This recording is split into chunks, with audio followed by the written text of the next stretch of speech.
दोस्तों, रमजान का मुबारक महीना शुरू हो चुका है और साथ ही इसी महीने की 14 तारीख को हिंदुओं का एक बड़ा त्योहार होली भी है। और इसी दिन यानी कि 14 तारीख को ही रमजान मुबारक का जुमा भी है। बस इसी बात को देखते हुए उत्तर प्रदेश के मुख्यमंत्री योगी आदित्यनाथ ने रमजान को लेकर अपनी तरफ से एक एडवाइजरी जारी की है और अपने 5 खास नए नियम बनाए हैं, जिनके बारे में जानना हर मुसलमान के लिए बहुत जरूरी है। आज हम आपको इसी के बारे में बताने वाले हैं कि रमजान को लेकर उत्तर प्रदेश के मुख्यमंत्री योगी आदित्यनाथ ने क्या बड़ा बयान दिया है और 5 ऐसे कौन से खास नए नियम बनाए हैं जिनको लेकर योगी सरकार ने अपने आला अधिकारियों को सख्त निर्देश दिए हैं, जिसको जानकर यकीनन आप भी हैरान रह जाओगे। इसलिए आज का ये वीडियो आप सभी के लिए बहुत खास है। आप इस वीडियो को आखिर तक जरूर देखें और आप सबसे ये गुजारिश है कि आप इस वीडियो को लाइक करें या ना करें, मगर मेहरबानी करके इसे शेयर जरूर कर दें ताकि और भी मुसलमानों के पास में ये वीडियो पहुंच जाए। तो चलिए दोस्तों, शुरू करते हैं। दोस्तों, जैसा कि आप सभी को मालूम होगा कि उत्तर प्रदेश के मुख्यमंत्री योगी आदित्यनाथ को मुसलमानों के खिलाफ अजीबोगरीब बयान देने के लिए खास जाना जाता है। जब से उत्तर प्रदेश में योगी सरकार बनी है, तब से लेकर अब तक जितने भी मुसलमानों के त्योहार आई हैं, हर बार यही संशय बना रहता है। इस बार पता नहीं योगी सरकार की क्या एडवाइजरी जारी होगी। इस बार इस त्योहार को मनाने की हमें इजाजत मिलेगी या नहीं मिलेगी, हर बार यही संशय बना रहता है। योगी सरकार ने पहले मुहर्रम, फिर बकरा ईद, फिर ईद और अब रमजान को लेकर अपनी एडवाइजरी जारी की है और अपने 5 खास नए नियम बनाए हैं और अपने आला अधिकारियों से कहा है कि वो रमजान के महीने में इन 5 नियमों का सख्ती के साथ में पालन करवाएं और अगर कोई इनकी पालना नहीं करता है तो उन पर कड़ी से कड़ी कार्रवाई की जाए। नंबर 1, भीड़ इकट्ठा ना होने पाए। दोस्तों, योगी सरकार ने अपने आला अधिकारियों को पहला सख्त निर्देश तो ये दिया है कि इस बार रमजान के महीने में कोई भी सड़कों पर भीड़ इकट्ठा ना करने पाए, यानी कि एक जगह पर भीड़ इकट्ठा करके ना खड़े होने पाए। और खास करके 14 मार्च 2025 के दिन इस बात का विशेष ध्यान रखा जाए, क्योंकि 14 मार्च के दिन हिंदुओं का बड़ा त्योहार होली भी है और साथ ही मुसलमानों की रमजान मुबारक का जुमा भी है, यानी कि 14 मार्च के दिन जुमा की नमाज भी पढ़ी जाएगी।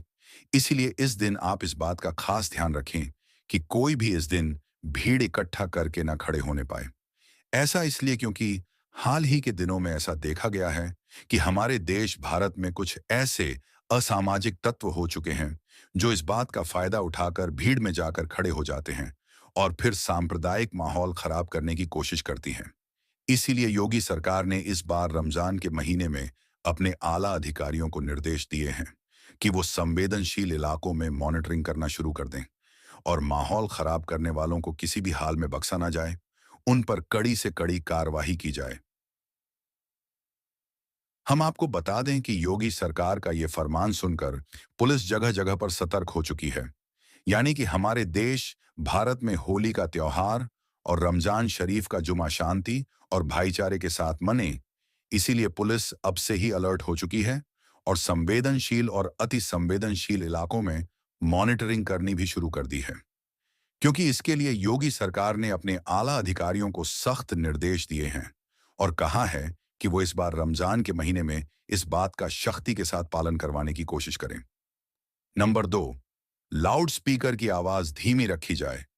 दोस्तों, जैसा कि आप सभी को मालूम है, रमजान का महीना शुरू हो चुका है और इस महीने में सुबह सेहरी के वक्त बार बार मस्जिदों से आवाज लगाई जाती है, फिर अजान होती है और फिर नमाज होती है। इसी तरह से फिर शाम को इफ्तारी के वक्त सायरन बजता है और मस्जिदों से रोजा खोलने की आवाज लगाई जाती है। बस इसी बात को देखते हुए इस बार योगी सरकार ने एक एडवाइजरी जारी की है, शनाना, जिसमें अपने आला अधिकारियों को सख्त निर्देश दिए हैं कि जितने भी मस्जिदों के ऊपर लाउडस्पीकर लगे हुए हैं, उनकी आवाज को धीमा रखा जाए, यानी कि किसी भी मस्जिद से लाउडस्पीकर में जोर जोर से ना बोला जाए और खास तौर से सुबह सेहरी के वक्त बेवजह शोर शराबा ना किया जाए। इस बात को लेकर योगी सरकार ने अपने आला अधिकारियों को सख्त निर्देश दिए हैं कि वो इस बार रमजान के महीने को लेकर किसी भी तरह की कोई अनदेखी ना करें और इस नियमों का सख्ती के साथ में पालन करवाया जाए। नंबर 3, ड्रोन कैमरों से नजर रखी जाए। दोस्तों, योगी सरकार ने अपने आला अधिकारियों को तीसरा सख्त निर्देश ये दिया है कि इस बार रमजान के महीने में पूरे प्रदेश में कहीं पर भी अगर कोई माहौल खराब होता है तो इसी जगहों पर फौरन ही धारा 144 लगाते हुए वहां पर नियमों का सख्ती के साथ में पालन करवाया जाए। और यही नहीं, फौरन ही ऐसी जगहों पर सादा वर्दी में महिला और पुलिस को तैनात किया जाए और ड्रोन कैमरों से ऐसी जगहों की खास निगरानी रखी जाए। इसका मतलब ये है कि इस बार रमजान के महीने में योगी सरकार ने अपने आला अधिकारियों को यह सख्त निर्देश दिए हैं कि इस बार रमजान के महीने में ड्रोन कैमरों से लोगों पर नजर रखी जाए और जगह जगह पुलिस को तैनात किया जाए ताकि कहीं पर भी कोई सांप्रदायिक माहौल खराब ना हो सके। इसके साथ ही जगह जगह पर गाड़ियों की और बाइकों की चेकिंग भी की जाए और अगर कोई पुलिस की कार्यवाही में दखल अंदाजी करने की कोशिश करी तो उस पर फौरन ही कड़ी से कड़ी कार्रवाई की जाए। इसके अलावा योगी सरकार ने अपने बयान में यह भी कहा है कि इस बार रमजान के महीने में कोई भी मुसलमान मस्जिद के बाहर यानी कि सड़क पर खड़े होकर नमाज ना पढ़ने पाए, यानी कि सिर्फ मस्जिद के अंदर ही नमाज पढ़ी जाए। अगर पहली बार में लोग ज्यादा हो रही हैं तो 2 बार में करके नमाज पढ़ ली जाए, लेकिन मस्जिद के अंदर ही पढ़ी जाए। बाहर सड़कों पर नमाज ना पड़े, इसके लिए जितनी भी बड़ी बड़ी मस्जिदें हैं उनके आगे पुलिस की तैनाती रखी जाएगी ताकि किसी भी तरह का कोई माहौल खराब ना होने पाए। नंबर 4, सोशल मीडिया पर निगरानी रखी जाए।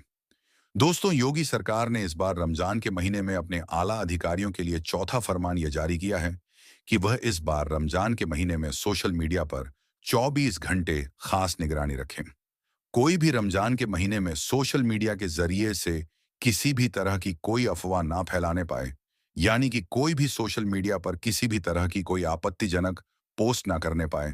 और खास करके 14 मार्च के दिन इस बात का खास ध्यान रखा जाए क्योंकि उस दिन हिंदुओं का बड़ा त्योहार होली है और मुसलमानों की रमजान का जुमा भी है। इसलिए इस बार कोई भी सोशल मीडिया पर गलत पोस्ट डालता है, अफवाह फैलाता है तो उस पर कड़ी से कड़ी कार्रवाई की जाए। और यही नहीं, इसके अलावा योगी सरकार ने अपने आला अधिकारियों को यह भी सख्त निर्देश दिए हैं कि जो लोग भड़काऊ बयान देते हैं, ऐसे शरारती तत्वों के साथ जीरो टॉलरेंस भी अपनाई जाए। ऐसे लोगों पर खास नजर रखी जाए और फिर उन पर कड़ी से कड़ी कार्रवाई की जाए और सोशल मीडिया पर चौबीसों घंटे खास निगरानी रखी जाए। कोई भी शख्स रमजान और होली के मौके पर कोई अफवाह ना फैलाने पाए और ना ही कोई आपत्तिजनक पोस्ट करने पाए, यानी कि माहौल खराब करने की कोशिश करने वालों पर खास नजर रखी जाए और फिर ऐसे लोगों पर कड़ी से कड़ी कार्रवाई की जाए। नंबर 5, धर्म गुरुओं से खास अपील भी की है। दोस्तों, इस बार रमजान के महीने को ले लेकर योगी सरकार ने मुस्लिम धर्म गुरुओं से भी खास अपील की है कि वह मुसलमानों को इस बारे में समझाएं। बस इसी बात को देखते हुए फिर लखनऊ में मौजूद इस्लामिक सेंटर ऑफ इंडिया के चेयरमैन और ईदगाह के मौलाना खालिद रशीद फिरंगी महल्ली ने भी मुसलमानों के लिए एक एडवाइजरी जारी की है। मौलाना रशीद फिरंगी ने मुसलमानों से अपील की है कि आप रमजान के इस मुबारक महीने में नेक और अच्छे अच्छे काम करें और अपने लिए, अपने देश भारत की सलामती के लिए और आपसी भाईचारे के लिए अल्लाह ताला से दुआ करें। साथ ही मौलाना रशीद फिरंगी ने मुसलमानों से सेहरी के वक्त यानी कि सुबह के वक्त बेवजह शोर न करने की भी अपील की है ताकि आपके पड़ोसियों और आपके मोहल्ले वालों को किसी भी तरह की कोई परेशानी ना हो, यानी कि उनका पूरी तरह से ख्याल रखा जाए। इसके अलावा मौलाना रशीद ने मुसलमानों से यह भी अपील की है कि रमजान का महीना बहुत मुबारक और बाबरकत महीने को इबादत में गुजारे सेहरी के लिए बार बार माइक में ऐलान ना किया जाए। साथ ही सुबह के वक्त किसी भी तरह का कोई शोर शराबा ना किया जाए। इसके अलावा नमाजी अपनी गाड़ियों को उसी जगह पर ही खड़ी करें जिस जगह को पार्किंग के लिए मुकर्रर किया गया है, जिसकी वजह से किसी भी आने जाने वाले को कोई परेशानी ना हो। इसके अलावा मौलाना रशीद फिरंगी ने यह भी कहा है कि रमजान के महीने में बड़े पैमाने पर रोजा इफ्तार पार्टियां रखी जाएं, उनमें खास तौर पर गरीबों को शामिल किया जाए और यही नहीं, अपने माल का जो हिस्सा है वह गरीबों में बांटा जाए। दोस्तों, याद रखिए, रमजान का महीना रहमतों और बरकतों वाला महीना है। इसलिए आप इस पाक महीने में अल्लाह ताला की खूब इबादत करें और नेक और अच्छे अच्छे काम करें। लेकिन इसके साथ ही आप इस महीने में कोई भी ऐसा वैसा काम ना करें जिसकी वजह से आपको या फिर आपकी कौम को किसी भी तरह की कोई परेशानी का सामना करना पड़े। इसलिए आप इस महीने में कोई भी गलत काम ना करें और इन 5 नियमों का आप सख्ती के साथ पालन करें। अल्लाह ताला से दुआ है कि अल्लाह पाक हम सबको रमजान के इस मुबारक महीने में बुराई से दूर रखे और नेक और अच्छे अच्छे काम करने की तौफीक अता फरमाए। आमीन अल्लाह हुम्मा आमीन। एक बार आप भी कमेंट बॉक्स में आमीन जरूर लिख दें। दोस्तों, अब हम आपको अल्लाह के प्यारे नबी हजरत मोहम्मद मुस्तफ़ा सल्लल्लाहु अलैहि वसल्लम के रोजे के बारे में बताएंगे।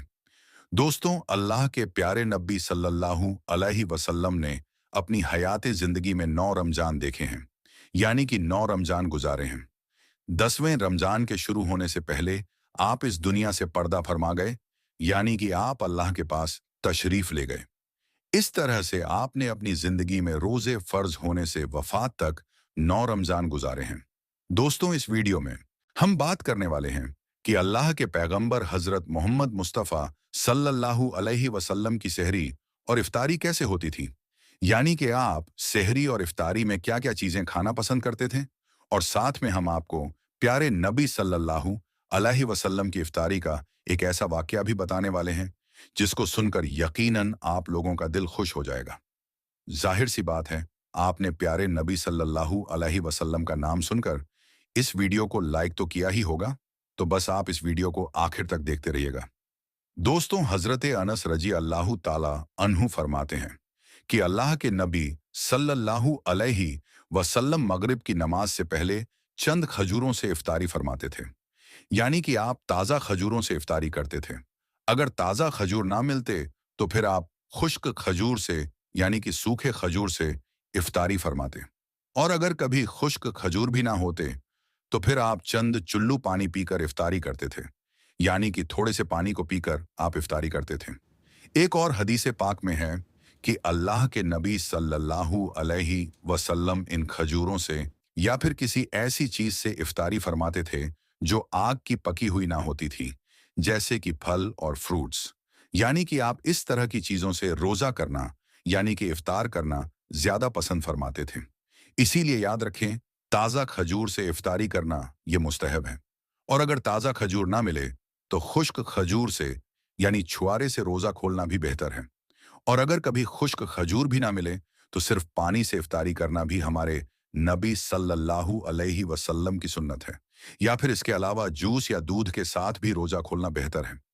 याद रखें, अल्लाह के नबी सल्लल्लाहु अलैहि वसल्लम इफ्तारी में आग पर पकी हुई चीजों को नहीं खाते थे। इसका मतलब ये नहीं कि इसके लिए आपने मना फरमाया है, बल्कि इसके बारे में आपने इरशाद फरमाया है कि इफ्तारी में आग की पकी हुई चीजों को खाने से पेट को नुकसान पहुंचता है, मादे को नुकसान पहुंचता है। इसीलिए आप अपने आप को इस परेशानी से बचाने के लिए ऐसा करते थे। मगर आजकल तो देखने में आता है कि ज्यादातर लोग इफ्तारी में समोसे और पकौड़े को खाना ही ज्यादा पसंद करते हैं। मगर याद रखें, ऐसा अल्लाह के प्यारे नबी सल्लल्लाहु अलैहि वसल्लम कभी नहीं करते थे। इसके अलावा दोस्तों, अल्लाह के नबी सल्लल्लाहु अलैहि वसल्लम जब सेहरी खाते थे तो बिल्कुल आखिरी वक्त में खाते थे। इधर हजरत बिलाल अजान दे रहे हैं और उधर आप आखिरी लुकमा खा रहे हैं। और उधर सूरज नीचे हुआ, यानी कि डूबा, और आपने अपने मुंह में खजूर रखी, यानी कि इफ्तारी की। ऐसा आप इसलिए करते थे ताकि अपनी उम्मत पर भूख का वक्त कम से कम आए। एक मर्तबा अल्लाह नबी सल्लल्लाहु अलैहि वसल्लम सेहरी के वक्त में बकरे की सीरी खा रहे थे। हजरत अली भी आपके साथ में थे। इतने में हजरत बिलाल रजी अल्लाहु ताला अन्हु आए और अर्ज करने लगे, या रसूल अल्लाह सल्लल्लाहु अलैहि वसल्लम, वक्त खत्म हो गया है, मैं अजान देने जा रहा हूं, आप बराए मेहरबानी खाना पीना बंद करें। और ये कहकर हजरत बिलाल अजान देने चले गए और अजान देने की तैयारी करने लगे।